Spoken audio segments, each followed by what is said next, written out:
today in the media conference with Lal Goel, which is brought to you by V4 News, Global TV, V4 Stream, Malnadu TV India, News Gaon Se, Samvad Sarokar News, Bharat Post News, Karu News, Organ Donation India Foundation and Gyan. Our endeavor is to enlighten you with the current topic. But before I will go for my topic today, I would like to inform you that today the world is observing Human Rights Day. Peace can only last when human rights are respected, where the people are fed and where individuals and nations are free. Human Rights Day is observed every year on 10th December, the day the United Nations General Assembly adopted in 1948 the Universal Declaration of Human Rights, UDHR. The UDHR is a milestone document that proclaims the inalienable rights which everyone is entitled to as a human being, regardless of race, color, religion, sex, language, political or other opinion, national or social origin, property, birth or other status. The 2021 theme of the Human Rights Day is equality, reducing inequalities, advancing human rights.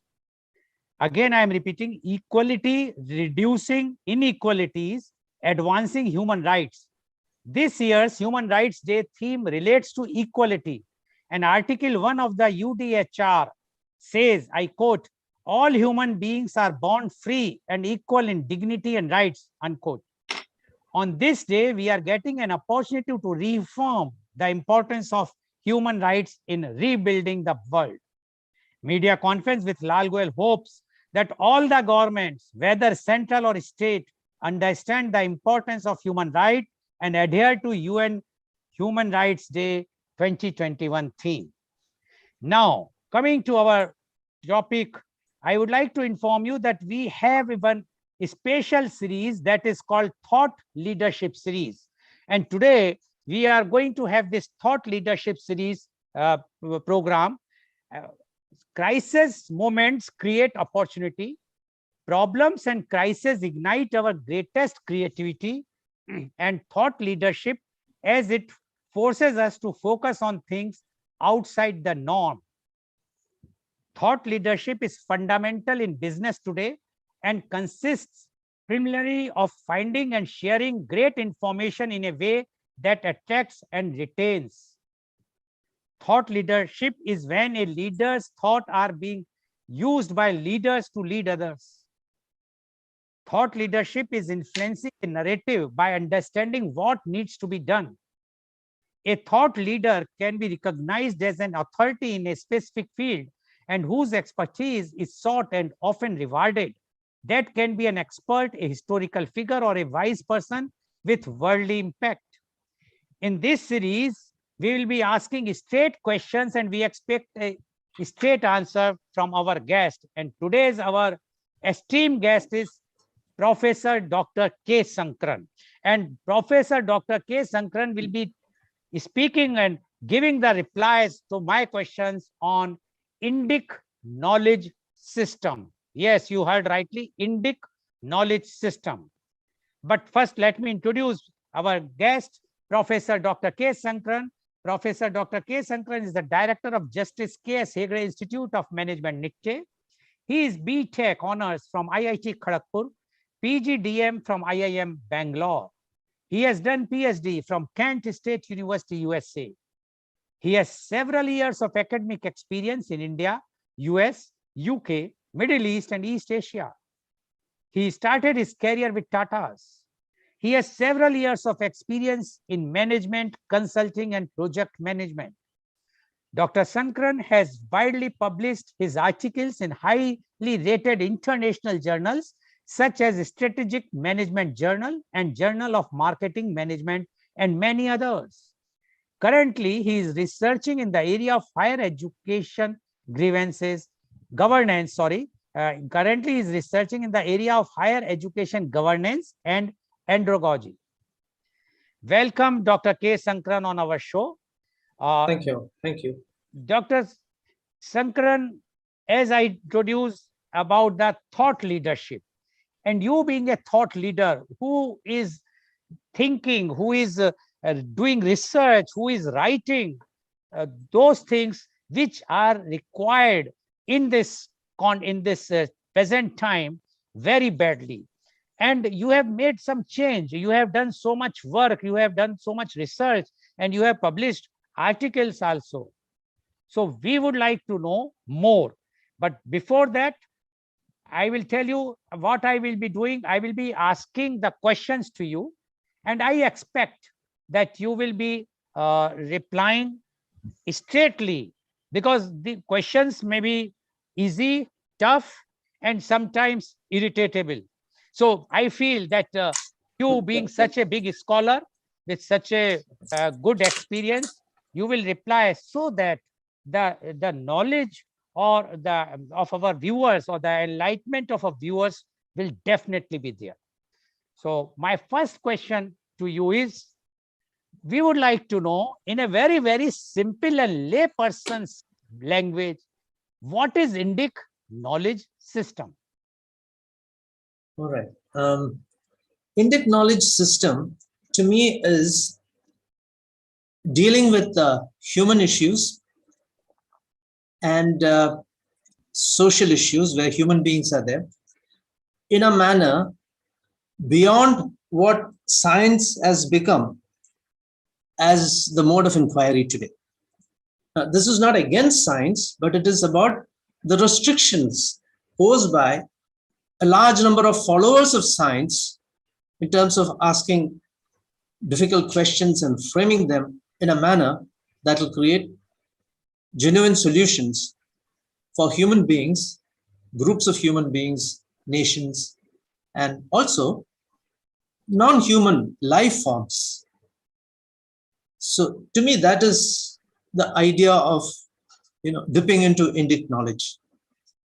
Okay. Can you just define what is Indic? Well, Indic is really about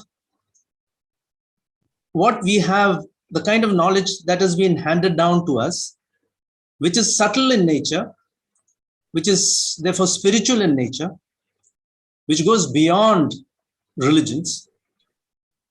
And I think among all the various civilizations, all these civilizations had something very strong going for them, whether it's Egyptian, whether it's Mesopotamian, whether it's, in fact, European, pre-Greek, the shamanic culture in North America, the culture that came from the Vedas in India, the Far East.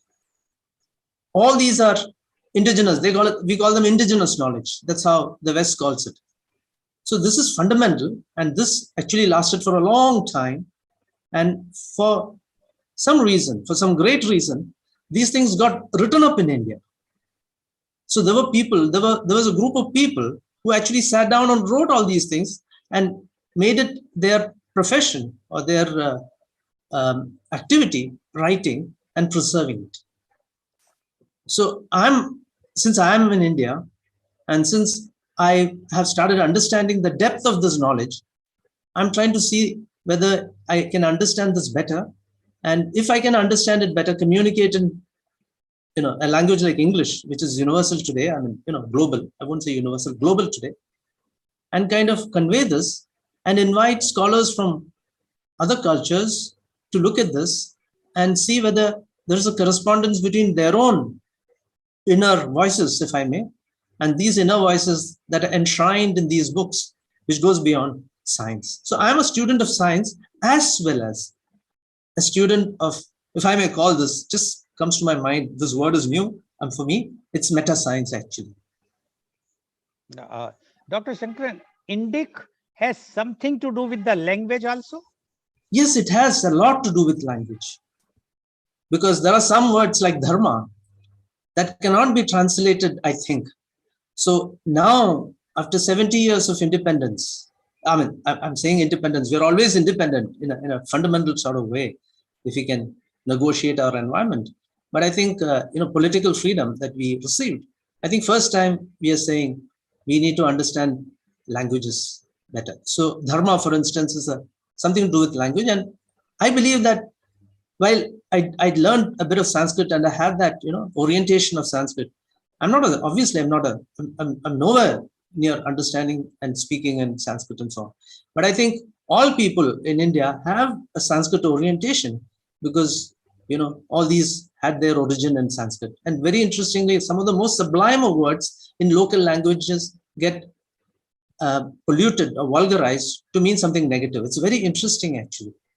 So if we deal with these things and look at the etymology, we'll find the sublime thinking or sublime experience that one can have with language retained in Sanskrit. So it's important to kind of look at what one's experience is, and that experience has to be represented properly through language so that we can communicate. Otherwise, we'll get into trouble. That's a problem that we are facing today. Okay. Now we will talk about knowledge system. So Okay. what do you mean by knowledge system? Yeah. See, there are fundamentally, we do two things, right? We think, of course, we speak also, and we do things. So as human beings, when we do certain things, we have gone beyond stimulus response, which animals are well known for. So we have an animal in us which actually has a stimulus and response. Now, the moment we talk about space and time as understanding that human beings have, as I understand this, we will go beyond immediate response. We start thinking about what will happen to me if I act like this. So I'm not greedy, or if I show greediness, I may not get food tomorrow, for instance. So it's not about stimulus response, it's going beyond it. So that beyond, the realm of the beyond, I'm not saying beyond realm, I'm saying the realm of the beyond is really the area of knowledge. So it's knowledge, it's wisdom, it's the ability to remember experiences, the emotional response we have, head response, that's from the heart, head, heart, as well as our hands. Last time I did something like this, but it did not work.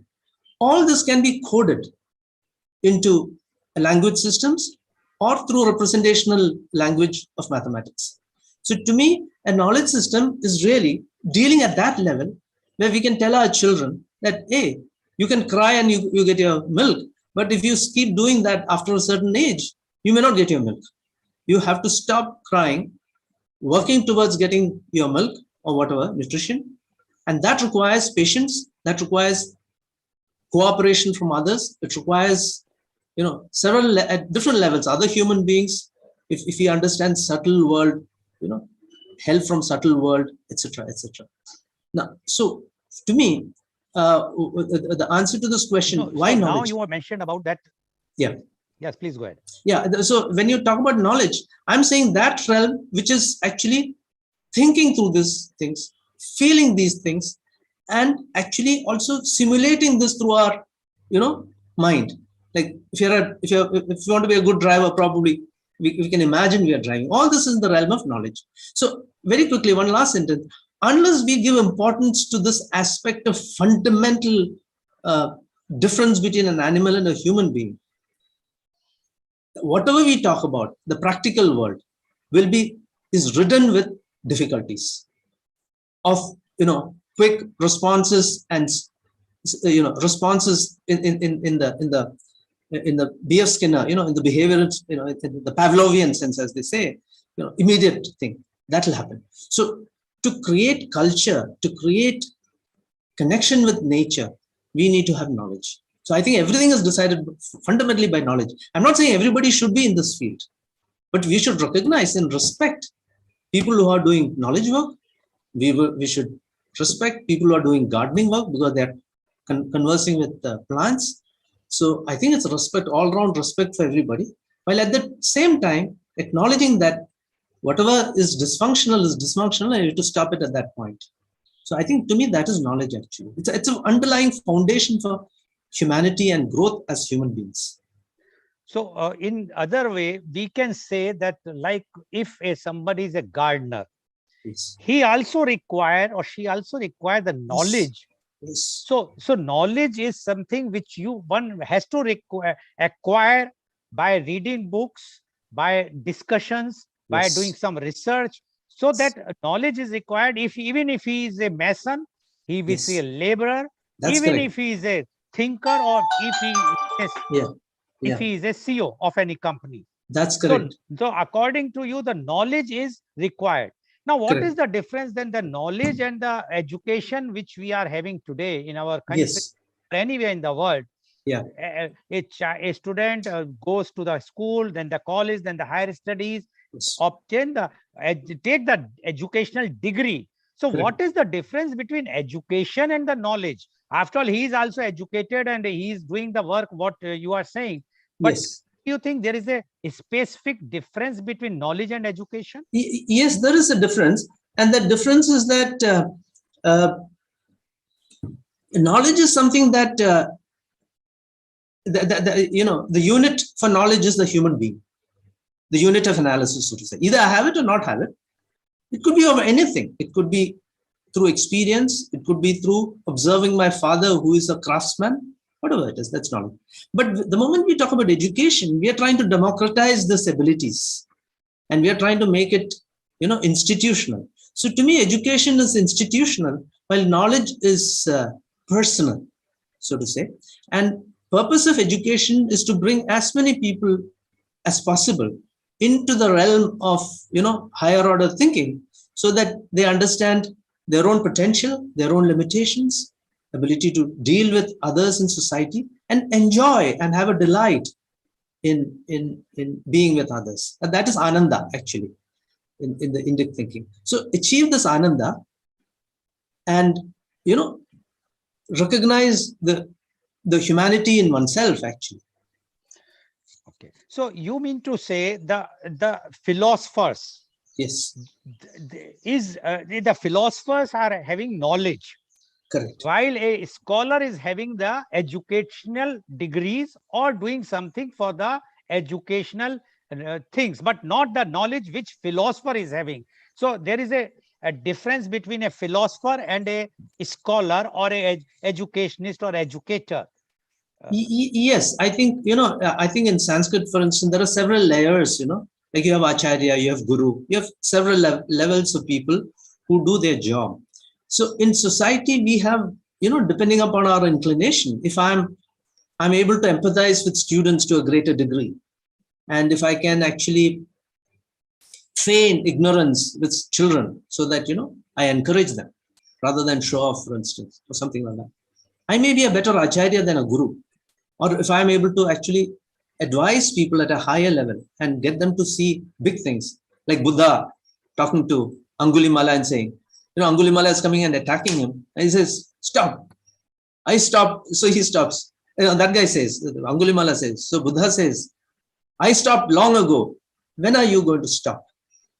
Now, the beauty of these things is we can convey these experiences to students in the classroom, and we require people doing this, a highly specialized job. We have to keep our emotions aside and feign ignorance so that the child learns. Ask child, okay, oh, you know that I don't know, please tell me, for instance. So that level is different from a guru or somebody else who's a writer who's just writing. So what I'm trying to say is there are several levels in knowledge. So you mean to say the present education system, what we have, Mhm. where we have graduates, postgraduates, doctorates, those who are teaching, Yeah. is lacking because there is no one or very few who are having those knowledges which we termed as philosopher. Like if we go to the ancient time, all the big kingdoms, they used to have the philosophers as their Yeah. guide. Yeah. If we will see, although many times they were against the philosophers, we have seen like Plato or Socrates or Yes. Aristotle time. Yeah. But now, at the present scenario, we are not finding anyone who is a philosopher, those who So, can guide the correct thing. So, do you think that in Indian education system, uh, we should have at least one philosopher in every institution who can give them the knowledge of all of those which are required for the any stream of the education? Do you think that it is required today to come out with the knowledge thing? well, not in an institutional sense, because then again, the philosophy department will get hijacked by science, I guess. That's what's happened. So you have analytical philosophy, and when you read analytical philosophers, it just doesn't excite me as it would some of the Western philosophers. But there are alternative voices also emerging. Feyerabend, for instance, French philosophers, or Deleuze. I'm not sure how the pronunciation is. In France, you will find some philosophers in the 20th century who have questioned philosophy itself. We don't have to agree with them. It's a philosopher's job is to throw questions and make us uncomfortable. And some people talk of creative tension, creative destruction, for instance. In entrepreneurship, we talk about creative destruction. So creating this, kind of shaking us out of that certainty is the job of a philosopher. So I think basically we need to have an outlook towards questioning existing systems and not say that perpetrating orthodoxy is knowledge or just knowledge transfer, because that's being done to have technicians and in fact even professionals. It's good. I mean, we need to have professionals who know exactly what is to be done. If a doctor, when one goes to the doctor, especially with Western medicines which are dealing with dangerous substances also, it has to be, there has to be standard operating procedures. So I'm not against, I'm not saying that, everybody should be be a philosopher. So mind and action, mind is so superior. So some people should become philosophers, some people should become technicians, and there should be a conversation between them. That respect will come if there's a unitive experience of knowledge, there's a unitive experience of action. That unitive experience is missed out by overemphasizing the dissection and division that science propagates. I guess that's what I'm trying to say. Okay. Can we say that those who are Nobel laureates in the world, in different streams, so whether it's art, peace, philosophy, science, physics, medicine, etc., they can be termed as those who have knowledge, authority, and they can impart their knowledge, and one should listen to them carefully, because that's why they have been giving the something which is not available to everyone. What do you say about that, Dr. Sankaran? Well, I'm not that bullish about Nobel Prize winners, because a lot of it is institutional. And I, for one, since I am in management, I've been kind of reading people who have won Nobel Prize. For instance, Thaler, who won this, who wrote this famous, popular book called Nudging. Now, these are things which we normally do.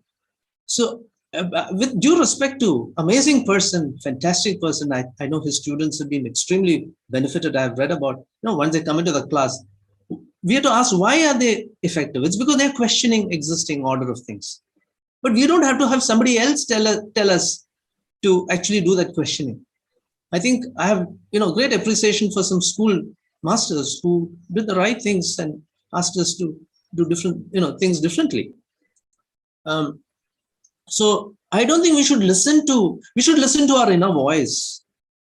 And Nobel Prize winners can actually help us look at that inner voice. Chandrasekhar, the physicist, talks about, frankly, I didn't read that book entirely, but I used a lot of that idea in, understanding the difference between truth and beauty. It's an amazing book. The first few chapters, is quite philosophical. I really like that book. So we should not, say that, listen to them kind of a thing. Just have a look at it. And if it vibrates with your inner calling, read it. I think that should be our approach towards any kind of knowledge. Yeah, it's like you have mentioned about Dr. Chandrasekhar, like Pearl Buck. Now, correct. She is a Nobel laureate. Absolutely. And she won it on the literature. And right. Yes, I read the books of Pearl Buck, and I found the knowledge one can, sitting here, can get of at that time she has written about the China, because she originally from the China, then she migrated to the US. The way she has described each and everything, you feel that you are reaching to that era and you are getting those feelings. Yeah. Similarly, when we read our own Shastra, whether Ramayana or Mahabharata or Ved Puran, if I will say, not I will not term Mahabharata as Shastra or these. We can, if we will have the knowledge to acquire, if we have the quest for that, I think we can get so many things which you are mentioning. So Yes, sir. so now my question to you is, what is the problem now? What are the problems with the current knowledge system? Yes. I think what is wrong with the current knowledge system is that we think in a very material way. Now, what I mean by that material is not wanting things, people wanting to have a TV or a computer. We think everything, rules of materialism apply to, deeper human issues. So, what I'm trying to say is, for instance, control. If you take control, I think control is a deeply problematic thing in the world today. So, through, controls, we are trying to have, civility in people. So we are trying to have a civilization through controls. Now, these controls earlier was very physical. There are lots of freedoms today available, but at the same time, there are some great deal of institutional non-freedoms which people are not even aware of, for instance. So I think freedom is one thing, and define freedom at different levels. For a thought keeper, a freedom is different from a person who is probably a power keeper. So I think about, this Indic model of uh, thought keepers, power keepers, harmony or money keepers, equality, efficiency keepers, and perfection keepers. So what I'm trying to say here is, yes. So what's wrong with this? One is this kind of control orientation in the institutional sense, which is very insidious because we don't even know that we are being controlled. So if we get inured, we kind of get, numb through material wealth. That's a problem. I think that's a very big problem. That's why we have this problem of sustainability and so on, non-sustainability today. Another thing is, all of science is about division. So if you take, this thing about cognitive, affective, and cognitive, the entire Western understanding, including in social sciences and to a great extent in humanities also, is about making divisions. So subject object division. Straight away, we are excluding people who have great experiences. Subject object division. Similarly, on the emotional side, it's about judgment and so on. We make the distinction in good and evil. I mean, it's really problematic. What do we mean by good? So we are actually rejecting a whole section of people whom we think are evil. Number two. Third, in the cognitive area, it's about action versus mind versus action. So these divisions which we have created actually has an impact on our psyche.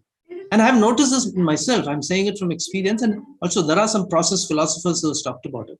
So this divisive mind is always seeing somebody else as different from me, because I need to make this distinction. So there's no synthesis oriented mind. I don't want to say synthetic mind, because that has come to mean something different, artificial. A synthesis oriented mind is seeing myself and the other person in the same boat. So for instance, there's a very famous, what I think is a very famous writer, Martin Buber, who wrote an entire book on this called I versus Thou. A Jewish philosopher and Jewish mystic, you can say, I and Thou. Thou is not an object; it's a spiritual being. So he kind of says, what is the experience one can have with other people? So these finer thoughts about embracing the world, so to say, and awakening the divinity within us is lost by this divisive kind of thinking. So I find division everywhere, whether it's cognitive, whether it's affective, or whether it's cognitive. I mean, these are three things in psychology they talk about. No? If we get these three things right, I mean, we'll have a very, very safe life. I mean, we can have a happy life, is what I understand from psychology.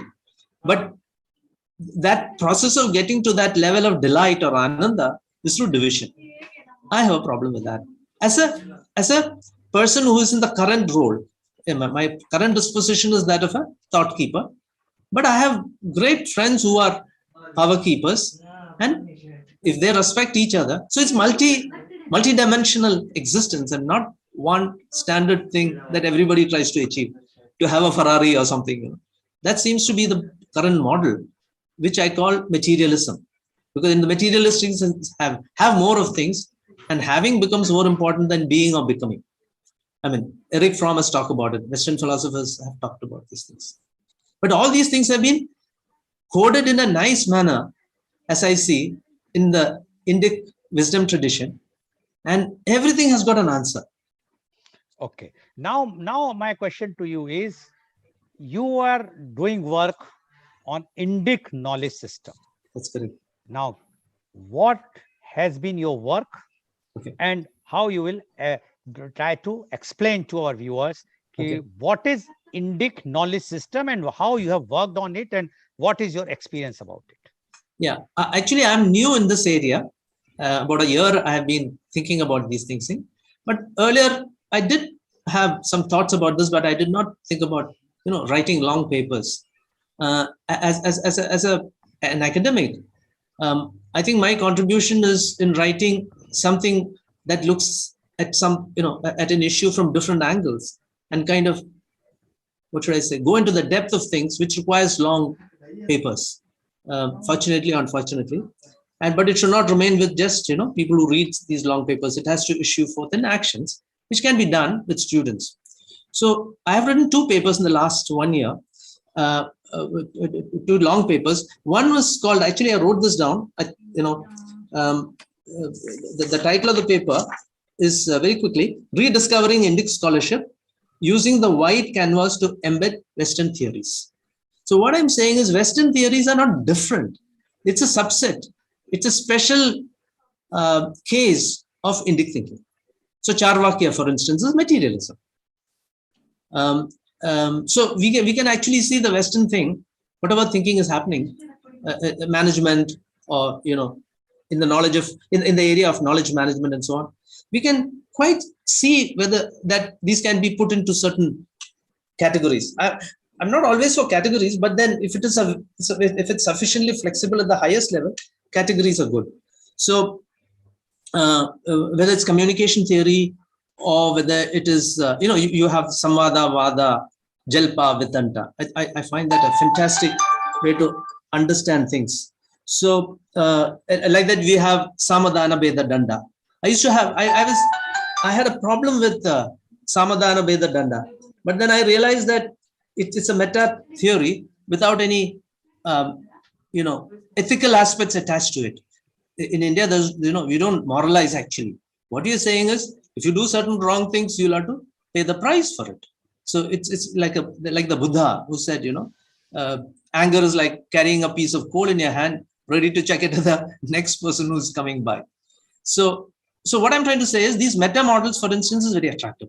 I don't know too much about Indic knowledge, but I think there is something that I see in India when I speak to people, which is different from the West, especially when they are willing to look beyond the materialistic knowledge that is given for the most part in universities. So this is rediscovering Indic scholarship using the white canvas to embed Western theories. I'm saying Indic thinking is so broad, and it's for you to choose where you want to belong, and we can actually put Western theory so that they don't say this is new. For instance, I mean, not that I have no problem with they say it's new, but we should not believe it's new. We have it. And this is what Rajiv Malhotra talks about digestion. I don't fully agree with everything that he says, but he talks about digestion, where finally they don't even give you an acknowledgement for what has been taken from here. And that has happened in many, many fields. Because for them, developing something on their own and creativity is so important. So that is the first paper. Second paper, I'm saying Indic knowledge theory, the muted action social implications. Here I'm saying that we ourselves think that ours is a very philosophical world, but we don't quite realize that there are deep action orientation and deep sociality orientation, how to behave with each other. These are resident in the authentic self, in the philosophy of Indian system. So I'm trying to bring that out and say that we don't have to have a separate theory of action. So it's very parsimonious. Indian thinking is parsimonious, and you take it the way you want it. But a lot have been written about because these are interpretations. But at the end of the day, it's very pithy, It's sutras. It's very fundamental that depending on one's own disposition, you take it the way you want, no matter which religion you belong to.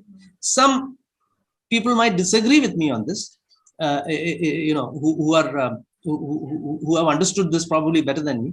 But this is my understanding, and I think we need to reinterpret our traditional knowledge in such a manner, without losing sight of what these things originally meant. So we need to learn Sanskrit. Yes, it's very important, but then the mood of Sanskrit is there in Indian languages to a great extent. That needs to be studied. Dr. Sankaran, you have mentioned about that what India was having the ancient time. Correct. If I understood what you are saying. Yeah. And many other countries or the Western world has taken but not acknowledged, not giving the acknowledgement. Yes. But as you also mentioned that you were the student of science. Science require proofs. Correct. Has anyone tried or in our country done something to go do the deep research on those things? Like I will give you a simple example. If we are talking of Ramayana, in Ramayana, so many instances were there, like Pushpak Viman. Now it says that the Ramchandji has come out with that Pushpak Viman came back to Ayodhya. Now today we have we are in the 21st century when we are going to the Mars and other planets through the spacecrafts, and now the people have started going there. It's going to be commercialized very soon. But credit is not going to the Indian Pushpak Viman at all, because there is no proof. How you are thinking that you will be able to connect this disconnect which is existing? Yeah, it's very interesting. I wouldn't say Ramayana is science fiction, but the West acknowledges H.G. Wells. It acknowledges Isaac Asimov. These are people I read when I was younger who are science fiction writers. So if you can imagine something in your mind, it's possible that, it can exist. There is a section of Western thinkers who give credit to H.G. Wells or Isaac Asimov. Frankly speaking, I'm only willing to give, Pushpak Vimana only that level of, credit. Just because my ancestors had an elephant, this is saying in Malayalam, your ancestor must have had an elephant, but I don't have an elephant now, because that is a luxury, and you take care of an animal with, Ayurvedic massages, and you don't send it to do the hard work. I mean, I'm talking about 200 years ago. I have stories like that, kind of family lore. So what I'm saying is, we should not say there is, Ramayana or rather Pushpak Vimana is science. So I can only say that it may have been there. And when you read this in depth, we see the limits of human imagination. So mind is superior to action, to body, not action, sorry. Ultimately, everything has to come in action. But if mind is superior, the mind can conceive of something that is flying. Why are we not acknowledging it as a leap of imagination and something that must have happened, and stop at that? But we should not say that what Wright brothers did in actually making something fly, we should not underestimate it. We should not look at it as anything less than one of the greatest discoveries of recent times. So this either or thing is a problematic thing. I should be able to live with knowledge uncertainties also. That is part of humanity. Why are two leaves different? I always wonder. If you take science, I'll tell my neem tree friend that, hey, this papaya leaf is more effective, or this banana tree leaf is bigger, so you have a bigger leaf. This is what's happening to science. And it's wrong science. It's scientism. It's not even science. So my point is this. Itihas is different from history. So somehow we don't believe in history, because I think Indians don't believe in history because we think it is a science of victors. I mean, somebody else has said this actually. Somebody in the West said this. So itihas is for me to learn something. So I should go deep into Ramayana and see what is it that I can learn. I mean, whether it is Hanuman's bhakti or whether it's a determination or, the good conduct of Rama. If I believe in this, I might say Rama is, somebody else might say Rama was swayed by, very ordinary people and suspected Sita. So be it. Let's not have argument over this. Ultimately, what happens is action. How do I treat other people? Do I do my role properly? If I'm a teacher, do I do my role properly? If I'm a soldier, can I fire properly without, fear? So, and we have enough dharmic roles we have to play as human beings. Everybody is required in this. An ant is required to be there. I mean, etymologists talk about this, right? So my point is this: we should not kind of use the Western pedagogy of being right all the time, having to be right, if I may, as our pedagogy. So if somebody talks to me about Itihas, it's helped me. And I don't really, I should say, I don't care whether it happened or not. If human imagination could take a person to Vimana, I must admit the beauty of it. And I believe it was H.G. Wells, I'm not very sure, who actually drew even this rocket. What will be the proportion of the cone? What will be the proportion of the main body? How will be the, even before jet was discovered, I think they could see the fire going back and, creating thrust. Everybody knows, propeller was this, what Wright brothers created. But even before that, they could imagine these things. So this imagination is very, very important. Even in material world, I feel, material inventions. Now, if we will go to our Ved Puran, yes, sir. It's very clearly mentioned, because why I'm saying is, one side we blame the Western and we say that they have taken and they have not acknowledged. But what we have done ourselves. Now, Ved clearly says that after the death of the husband, the wife should allowed, rather she should be requested to remarry. This is written in the Ved. While the Sati Pratha and this Vidva Viva, the widow's marriage was totally banned in India for many years, many years, centuries. And then we have done it recently after seeing what is happening in other countries.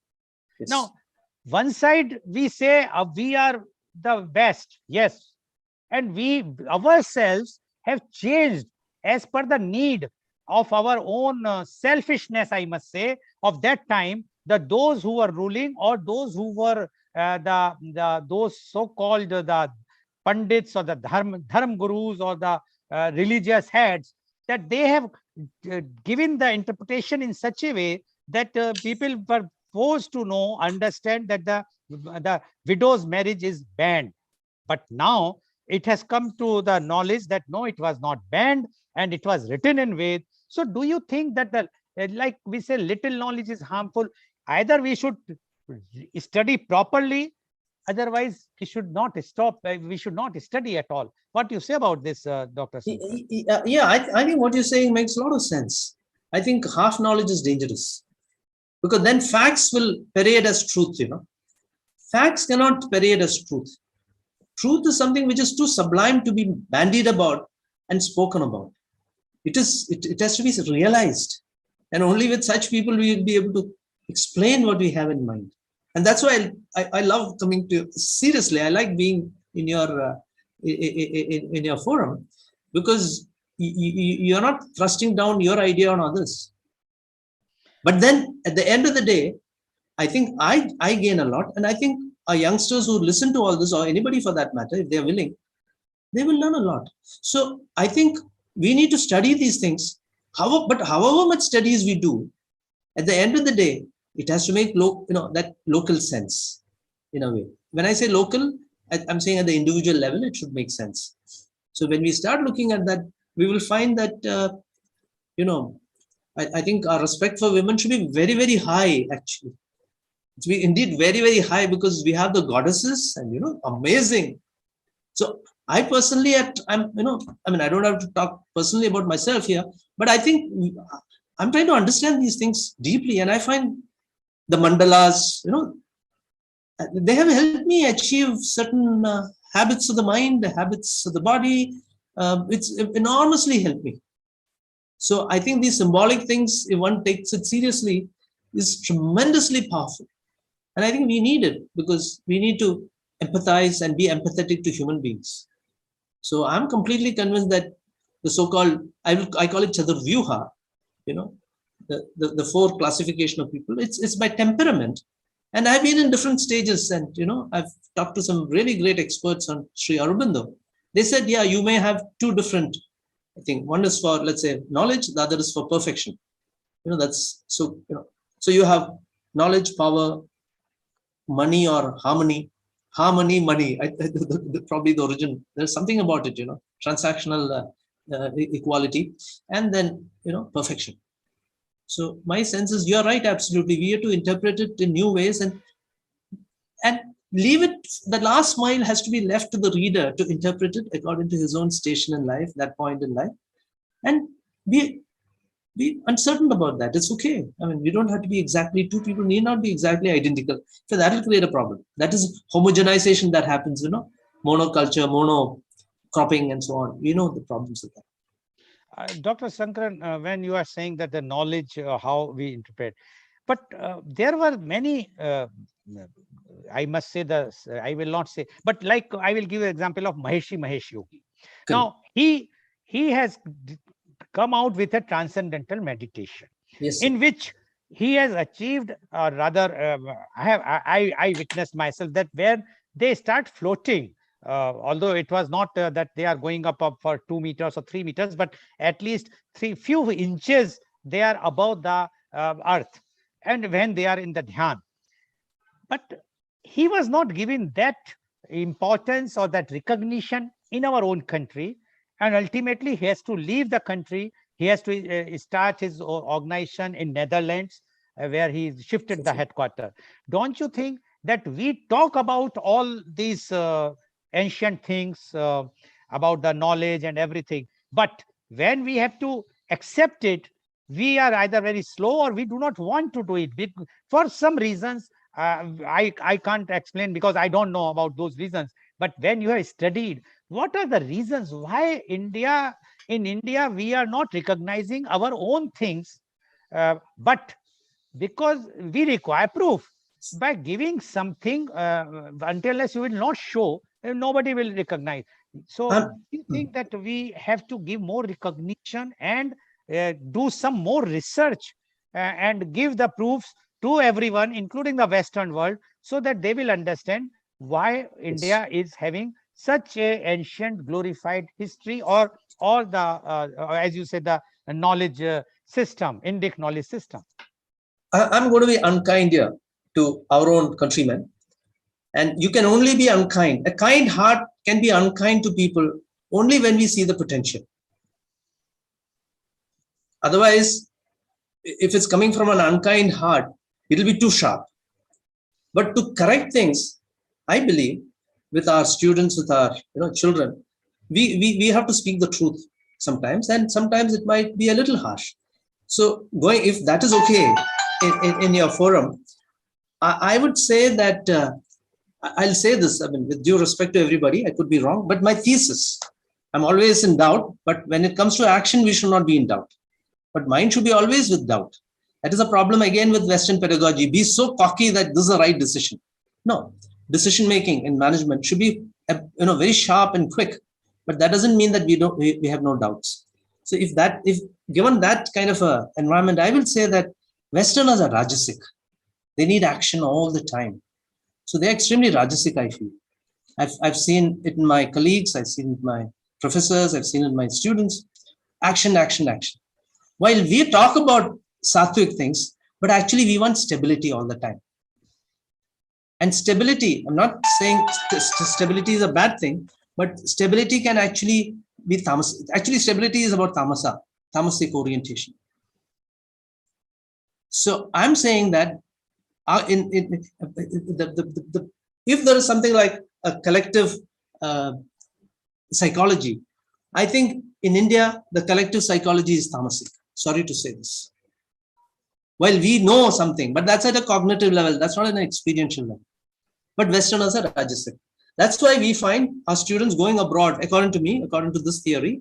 If this theory is complete, if anything is, if you can cross-classify this theory with other theories, which I have done, we can come out with some very, very interesting observations. So I feel that we are not, neither action oriented nor knowledge oriented. We just talk about it. So reflected glory actually is about stability and wanting things as it is. Sometimes it's good. I'm not saying tamasic is bad. There's no bad and good here, but we are tamasic. Culturally, we are tamasic people. Dr. That's Sankar, worked for us. okay. Dr. Sankar, you mentioned about Satvik and Tamasic. Yes, Now, sir. in lay person's knowledge, or Yes, sir. what they understand, Tamsi means something which is like eating non-vegetarian, eating something which excites you, which stimulates your organs, or drinking alcohol. They says these are the tamsi pravati, which where if you will have these, then you will become asuratmak. But if you are eating fruits and vegetables, or you are pure vegetarian, or you are taking milk, etc., you are sattvic, without so much spices, etc. Because spices also they consider it the tamsi thing. Now, do you agree with this? Actually, I'm not a scholar to comment on this. Actually, I don't have that scholarship. But my understanding, after speaking to some very wise people, some of my friends who are into this Vedic understanding, my current understanding of tamasic is seeking stability when stability should not be there. Like for instance, procrastination. Similarly, kind of seeking, you know, status quo when it should be changed, or to say that well कुछ नहीं होगा, ये ऐसा ही है, इसमें कुछ फर्क नहीं होगा. Then you point out to him how Soviet Union fell, or Germany's unification, or but it will not convince them, because they say ऐसा ही होगा. They're not looking at history, even recent history. I'm saying in the Western sense of history. To me, that is tamasic. Well, Rajasic is about competition, fight for supremacy, and so on. And it's full of action. So that is Rajasic. And Sattvic is about just minimal action, using great ideas, meta theories to generate action. Now, these meta theories are very, very interesting things, because it's not based on good and bad. It's based on effectiveness and having a world, actually a philosophical mind, yes, but being very practical on ground and achieving what one has set out to do. And, accepting that different people have different utility functions, if I may use the economic term, and leaving them to achieve what they want. I mean, for instance, I think a truly Sattvic person, probably, this is my thesis, would tell our students, just become whatever you want. And you don't moralize to them. But realize that once you have a Ferrari, you might think that this is not that great a thing. You need to have parking space. They will come after you. There's a problem of insurance. Somebody might thieve what you have. All these are problems that people are not aware of. So that awareness we have to create. So my sense of, and this food thing, yes, I'm actually, what you said is, yeah, I'm aware of this. I would really like somebody to do research on this. And why are we saying, non-vegetarian food is tamasic? It may have something to do with Ayurveda and nutrition. But Dr. Sankaran, I just stop you. Yeah. Even Vivekanand, great saint like Vivekanand, he propagated. He said beef eating is not bad. Rather, a real Hindu is not that who cannot eat the beef. Yeah. Now, one side we praise them, praise them, we say they are our knowledgeable persons, and other side, even in no Ved or Puran or anywhere, it is mentioned that you should not eat non-veg, you should not drink, you should not drink alcohol. Nowhere it is prohibited. Rather, we see they used to have all these things.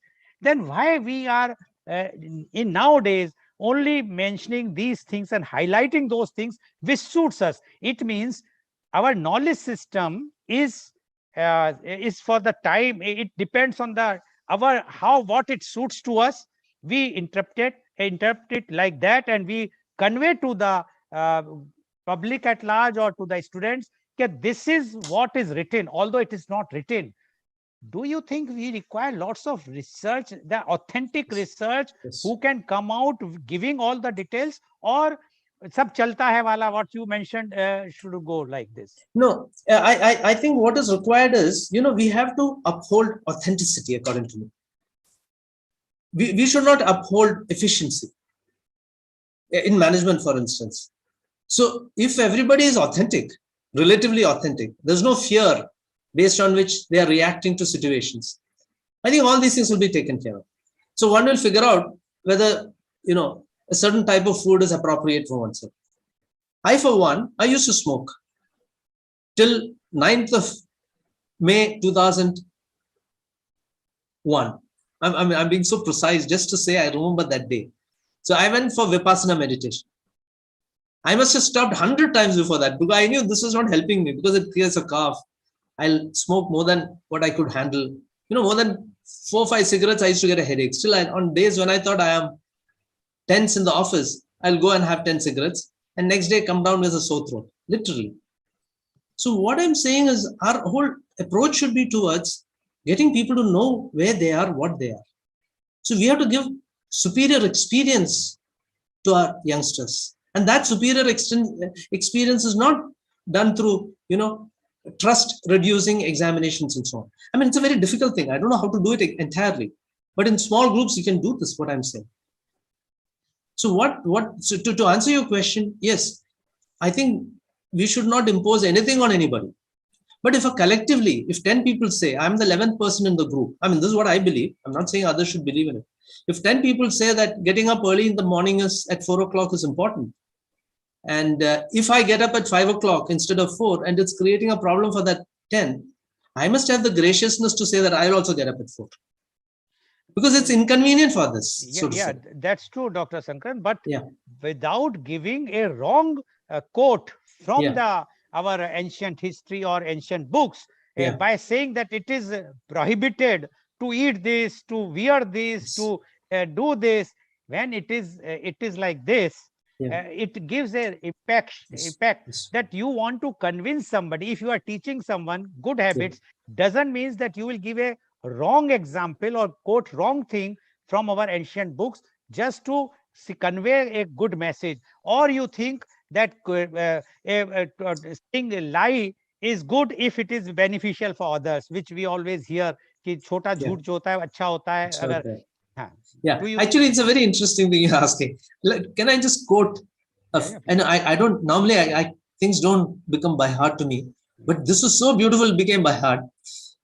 Isaac Asimov, the fiction, the science fiction writer, he said once, the closer to the truth, the better the lie. The lie itself, when it is, the truth itself, when it is used, is the best lie. So truth is beyond such use, So we should not, I'm not here to quote actually. I quote only to say that my experience is corresponding with this truth.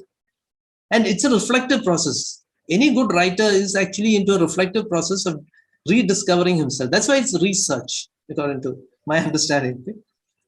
So what I'm saying is, it is absolutely wrong to say that somebody said this, however great that person is, from a book. And to say that so-and-so said I should not eat this food. I think it's patently wrong. Okay. Now, what changes Yes. do you think that need to be brought about for this Indic knowledge system? If we have to give this system knowledge to Indic knowledge, especially to the youth and the youngsters, what changes you think that it's required? I think, yes, as an educator, I find giving knowledge to students should be completely avoided. Everything is available in the net. So we should tell them how to cleverly search and how to keep two aspects of a truth with each other and kind of work out what is right for them. That process of discovering truth is not emphasized in education because the professor is very happy with pat answers because he can correct the papers right or wrong. So we should completely change all these things. How can it be done? I think we have to look at several new cases that are emerging. For instance, I think eventually, this was said by a friend of mine. I didn't initially accept it, but now I'm beginning to accept this. He's saying universities will become retail outlets for knowledge. So if I am a great guy in Indic, this can be given to 10 universities. I'm not saying me. I'm just, whoever. Somebody is really good in artificial intelligence. Why should I discover artificial intelligence again in the classroom?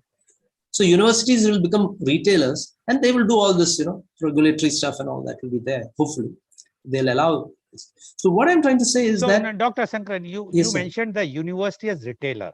might become. Might become. So you mean to say there will be a wholesaler or a distributor or a manufacturer Yes. of the knowledge, Yes. which is transmitting and which has been retailed by these universities. You That's mean correct. to say like this? That's so what. This supply chain system from top Yes. to bottom. Yes. Now it means then why we require university? Yeah, actually, currently the universities, according to me, exist because, frankly, okay, with due respect to everybody, okay, I have great respect for my colleagues, my seniors, everybody. We are not.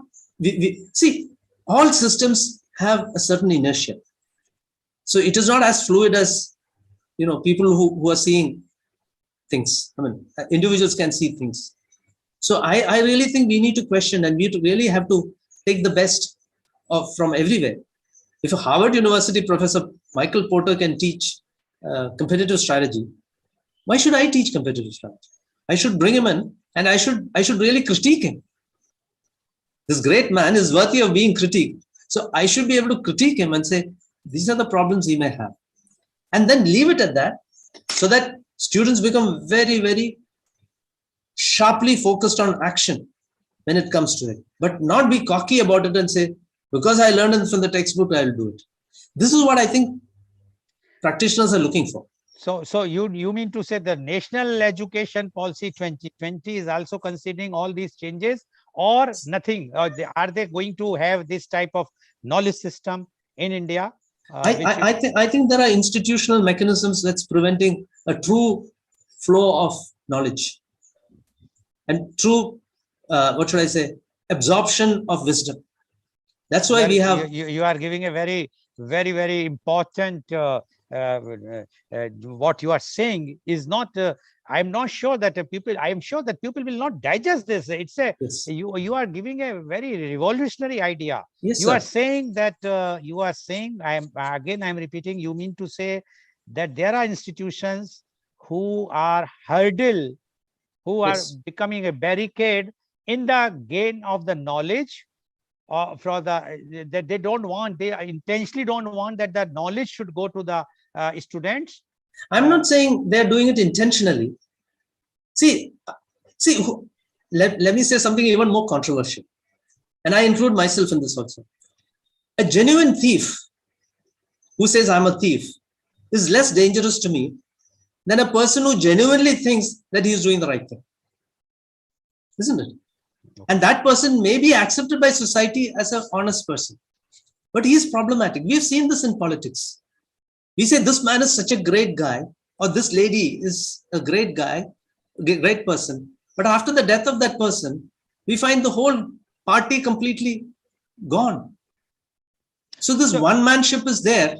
All these are power-based things, actually. So you mean to say that those who are not knowing, either they have the half knowledge, yeah, and that's why they have become a hurdle for the yes. that the flow will go down. Yes, I'm saying you mean that. to say. Yeah. Okay. And I would just want to add one thing. I'm not seeing them as evil. I'm seeing this as misled and too comfortable with power. That's why we need youngsters. They've got the power thing into their head, and they're not able to live anything else. They are in great deal of suffering. Such people who are in positions that they can make a difference, but they say, no, this cannot be done. Aisa karna hai. Such people are in deep distress, actually. So when do we not trust people? Because, these things. So, yeah. So you mean to say that the National Educational Policy 2020 Yes. is having lots of lacunas because either they are not having knowledge, or intentionally they do not want to take any decisions which will not be pleasing to the power, and that's why they have come out with this educational policy, which according to you is not what you think as a researcher, or as you think about the knowledge system, that it will give a smooth transfer of the knowledge to the student, which should be there, which is not there in this particular national education policy. No, I'm not saying that. No, I'm not saying that. I found national education policy, especially the draft, the 484 pages. I read it, the second half, higher education, very carefully. I found it is an amazing document. Now, to me, I tell this to my colleagues and senior students. NEP to me is like a directive principle. It talks about autonomy. It talks about freeing the minds of youngsters. It says all these different things. And with the new one, with the 2020 final policy, not the draft, which is 66 pages, obviously all this cannot be brought in. So I'm asking my colleagues to use this as directive principles and do something fantastic and heroic. But unfortunately, all the people that I talk to who are in positions, I'm not saying everybody is like that. People with whom maybe 5-10 people I have discussed or some of these conferences, all of them are saying something which is very, very inane. I'm sorry to say this. They'll say, no, we'll have a, honors course. But honors course is not enough. We have to practice autonomy. And I'm saying that Indic thinking has this 4 levels of people. I'm not saying it's higher and lower. It's circular. But some people who are in this realm of thinking cannot be enthused with power.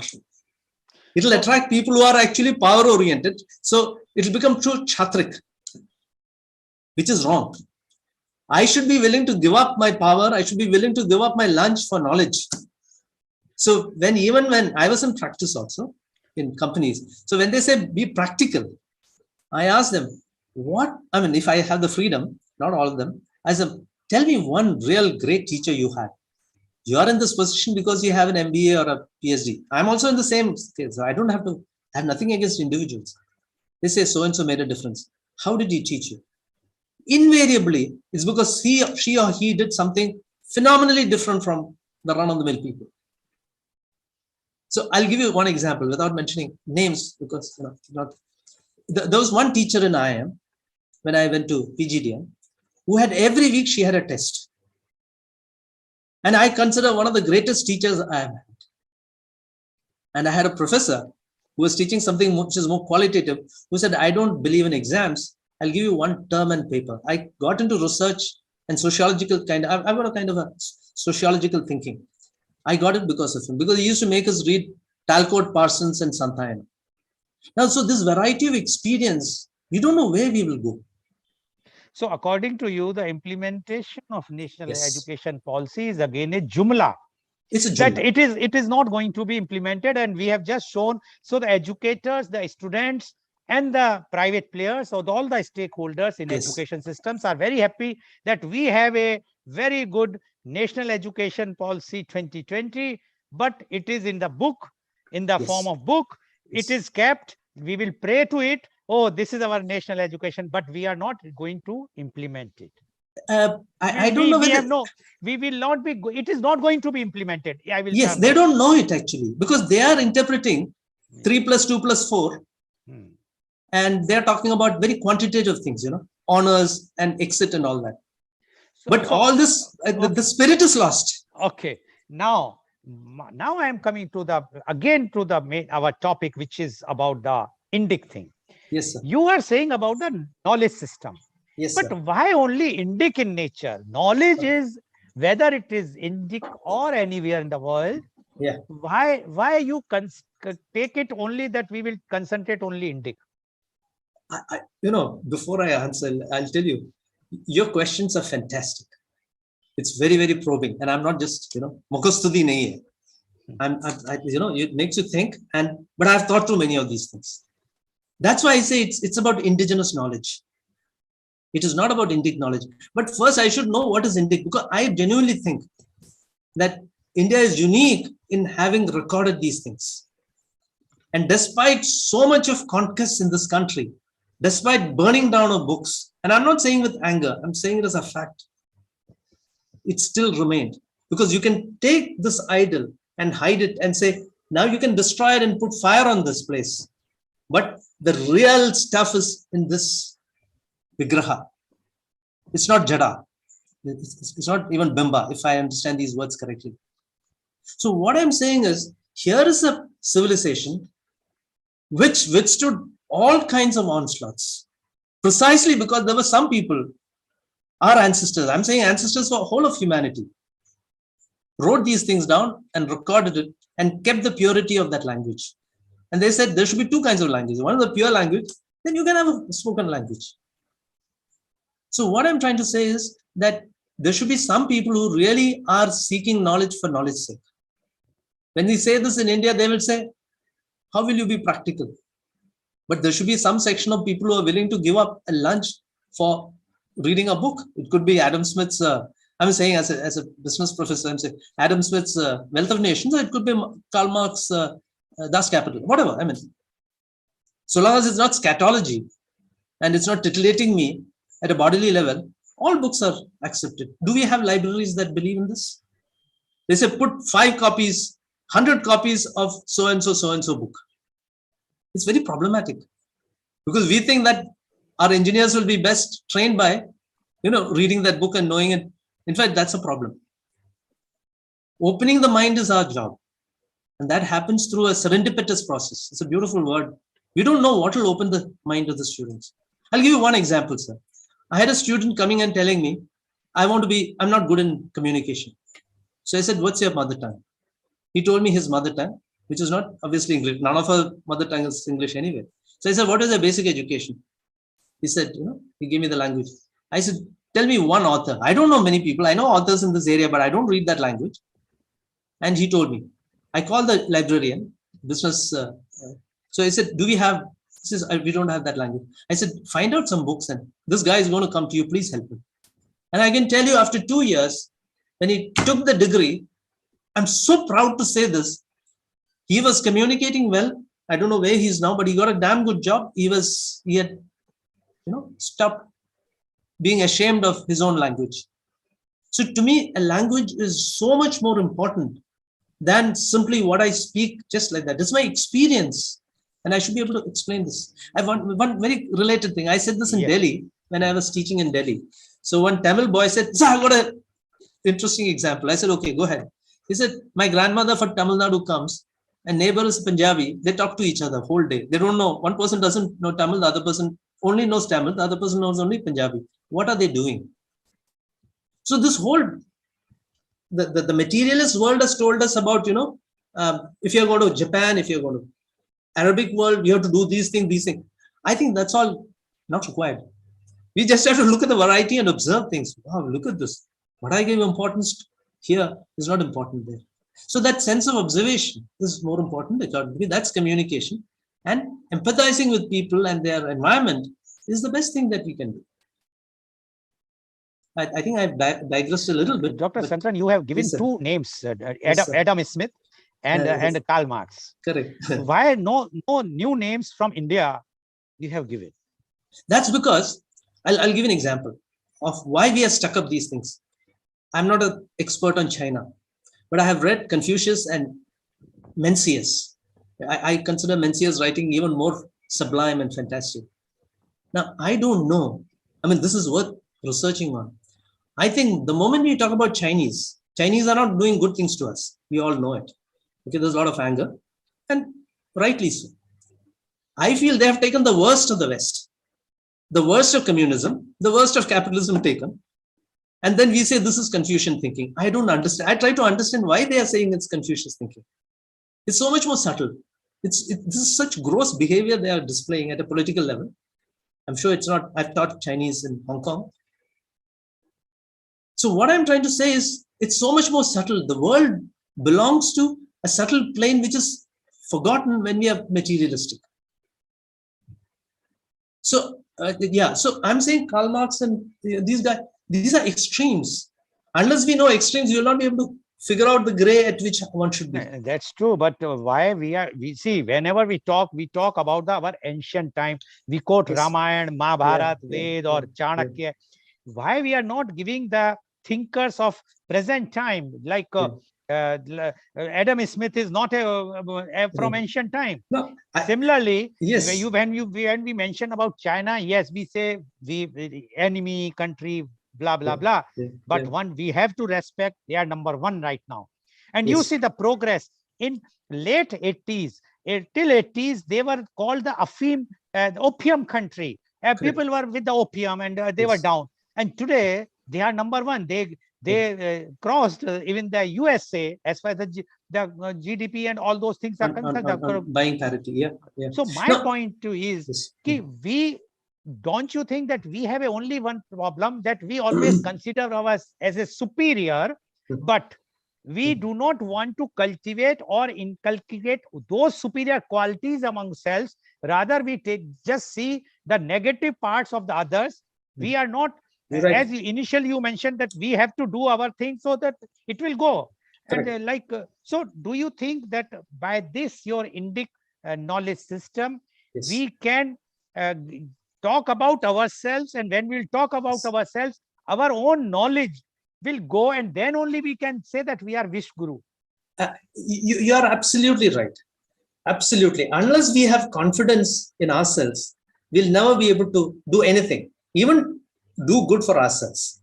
And we have it, not as Indic knowledge, but as, wisdom knowledge. Let's call it wisdom knowledge. But initially, to just get by and, make sure that we have the right keywords and so on, you may have to use Indic. And even indigenous knowledge is wrong. We should call it wisdom knowledge. If there is and wisdom and knowledge traditionally are antithetical. I mean, they're different. Wisdom is, so we have to call it something else now. Okay. Now, Dr. Sankaran, as we have started at that time, also we mentioned about the research. How many researches are going on or already taken on this knowledge system, whether it is Indic or in a wisdom knowledge system, whatsoever word you say? Are we serious? Are we doing the research on this, or no such type of researches which are going on in this particular field? There is really no great research going on in this field in India. Elsewhere is there, but some of them is really misled also. This is what Rajiv Malhotra talks about, Indology. He is not at all bullish about them, many of them. But I have found a few key people lately in India as well as outside who are able to appreciate some of these things. And India is a very complex country. I'm sure there are some amazing scholars with Gurukula system and so on. So we need to create channels of communication with them. And, there has been a lot of discussion. There's quite a bit of new writing. One professor from IIM Bangalore, for instance, wrote about social capital, caste as social capital. Now he's saying that there's nothing wrong with caste. So long as I'm not stepping into others' boundary, what's wrong with you? I mean, I can help my brother. I consider him a brother. Don't break that bond. So if you look at social capital, I did some research on social capital. I did a fairly, quite a bit of work. I don't want to talk about that right now. But there are two kinds of, one is bonding social capital, one is bridging social capital. Now, bonding social capital is strong in India. But through all these divisive thinking, we are trying to break that. But bridging social capital, which is about, between groups of people, we're not trying to enhance it. But lately, probably there are some things, if you look at for good things, like FPO, farmer producer organizations. So that's some effort at, some kind of effort at ground level to bring people together. So my feeling is that we can bring all these things together, not through simply, knowing things, but getting people to come together. And politics should be defined as, according to me, politics should be for generating collective groups with wisdom, not for wrong things. So it's a very difficult thing.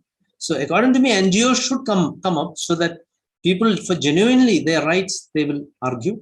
And there should also be a corresponding person who says, when you argue for this, somebody else is being affected. So have you thought about it? So, I mean, that kind of thinking where the people in positions of power can go up, in terms of their thinking and so on, and leave it more to, youngsters and so on, is what I think is possible. So even evaluation should be class. I'm saying in exams and so on, internal evaluation can be peer evaluation. And I believe there are some such senses there in Vedic thinking. You create questions, you create debate between students, they themselves will come up with these things. Now it is too top down. See, the entire world is full of power based on division. This is the problem.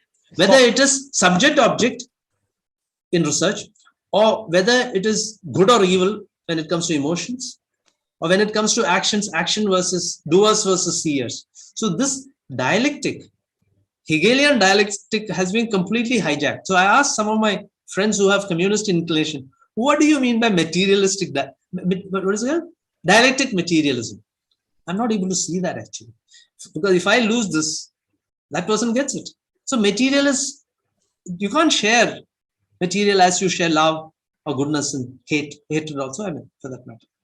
So I don't know whether I'm answering your question, but no, my question is about the anyways, you have given the answer, but okay. Now I am coming to the last Yes, question. You, yeah, what sure. are your future plans? Because you said that very few research is taking place, almost negligible, and it's a vast thing, very, very vast knowledge. You Yes. require lots of hours, Yes. others Yes. say years to work on this. So, Yeah. what are your future plans? Yeah. There is one very, very interesting book. As a teacher, I'm saying this, and that's what I'm quintessentially a thought keeper.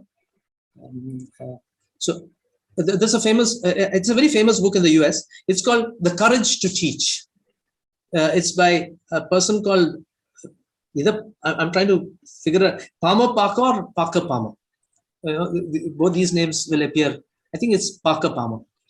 What he's saying, courage to teach. What he's saying is essentially, in one sentence, if I could say that, which I think he would agree, is the courage to teach is about discovering yourself. And I find this phenomenally important. So I'm trying to figure out myself actually. And in trying to figure out myself and my tradition, I mean, I have just behind me my 5th generation grand uncles, uncle as well as grandfather from mother's side and father. Pictures are there. They've preserved it. So I'm saying that we have to discover. And I'm also equally, bullish about Lucy, the first person who went from 4 legs to 2 legs, our great grandmother, okay, Lucy in Africa, who said, I'm sure when she went, that's what we have, man or woman, I don't know. When that person went on 2 legs, everybody must have told, why are you going on 4 legs? So such an unsteady thing. But it freed the hands. It made you see further, just despite the big, smallness of the body, if I may, compared to large animals. So my point is this. So I'm a student of, I want to discover myself. I'm a selfish in that. Okay. And if I discover myself, it will benefit my students. That's my creed. That's my article of faith. Okay. Thank you, Dr. Sankran, for giving the straight answers of some of my tough questions also. I feel, thank you, sir. But it is, I have to ask the questions, and you have tried, and I am not sure, I will not say tried, but I will say you have given the answers, and it has enlightened lots of things. So today's program, which has been live telecasted by V4 News, Global TV, V4 Stream, Malnadu TV India, News Gaon se Samvad Sarokar News, Bharat Post News, Karu News, as well. It was shown live on Facebook and YouTube. And today's program, I'm sure our viewers, you are quite enlightened, because what Dr. Sankran has mentioned is very clear. If you discover yourself, then it will be enlightened. And once you are enlightened yourself, you can enlighten the society at large. That is why knowledge is required. Try to get the correct knowledge, not the knowledge which we are seeing nowadays on WhatsApp universities and whatnot. Please, if you want really to be enlightened, if you really want to be a leader, a thought leader, you have to enlighten yourself. And enlightenment means study, do the research yourself, see the real meaning, and for that definitely you require some language to be known, especially the Sanskrit. So you can go in our ancient books, and then you will know what people are preaching today are correct or not, and then only you will be able to say authentically that what is right, what is wrong, and definitely your outlook will change, like Dr. Sankran is doing a very, very great job. I hats off to him that he has come out and he's started writing, he's doing the research. If he can do, why we can't do? Thank you very much, Dr. Sankran, and Thank you very thank much. you all It's our been a pleasure. viewers. And as our this thing that every day we are bringing out with a new topic in our media conference with Lal Goel at 10:30 a.m. And tomorrow our topic is, does Indian education produce entrepreneurs? Does Indian education produce entrepreneurs? And my chief guest of tomorrow's program are Professor Dr. Mohanlal Agrawal, President Indo-Gulf Management Association Dubai, and Professor Dr. Sunil Patil, educationist, mentor for startups and consultants for outsourcing Pune, along with 6 youth guests, and we will be discussing this. So please tune in tomorrow for media conference Lal Goel at 10:30 a.m. Thank you very much, Dr. K. Sankran, Thank you. for My giving delight. so and lighting us for such a tough topic. I will like to be very frank. When this topic came, I have to research, and I found that it is very interesting. But how very less written on this. I'm sure now after this program and many others programs, people may come to know more about the Indic knowledge system. Thank you, Dr. Thank Sankran, you, and sir. thank you Thank you. all the Thank you. viewers for watching our show.